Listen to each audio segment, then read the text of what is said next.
అవిశ్వాసాన్ని మనలో నుంచి తొలగించుకోవాలి. ఆయన ఎందుకు పునరుత్థానుడయ్యాడో తెలుసా? మనలో ఉన్న అవిశ్వాసాన్ని తొలగించడానికి.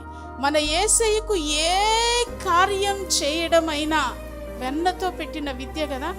నోటి మాటతో సమస్తాన్ని చేయగలిగిన దేవుడు. మనకేది అవసరమో అవన్నీ తీర్చగల సమర్థుడు మన దేవుడు. అయితే మనం ఆయన్ని అడగాలి, విశ్వసించాలి. మన విశ్వాస పరిమాణం ఎంత ఉంటుందో ఆయన మన జీవితంలో చేసే కార్యాలు కూడా అంత గొప్పగా ఉంటాయి. పౌలు గారు అంటారు, విశ్వాసము నుండి అధిక విశ్వాసానికి అంతకంతకు విశ్వాసాన్ని వర్ధిల్ల చేసుకోండి అని. అంటే విశ్వాసాన్ని పెంపొందించుకోవాలి. రక్షింపబడిన మొదల్లో కొంత విశ్వాసం, దేవుడు నాకున్నాడు, నన్ను కాపాడుతాడు. ఇంకో సంవత్సరం పెరిగిన తర్వాత ఇంకొంచెం విశ్వాసాన్ని పెంచు. ఇంకొక 5 సంవత్సరాల తర్వాత దేవుడు లేనిదే నేను బ్రతకలేను, నేను వేసే ప్రతి అడుగు నా యేసయ్య ద్వారానే. యేసయ్య లేకపోతే అడుగు వేయలేను, యేసయ్య లేకపోతే నేను ఆరోగ్యంగా ఉద్యోగం చేయలేను.